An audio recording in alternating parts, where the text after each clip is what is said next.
Dito tayo sa aking garden, guys. Meron ako nakitang hinog na bayabas. Doon sa banderoon. I-harvest na natin. Kaya lang isang piraso lang siya. Ayan na. Wow.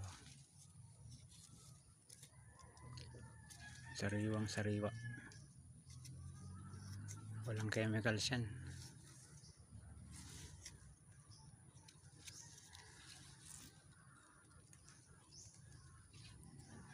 Ito natin pitasin para may kasamang dahon. Yun.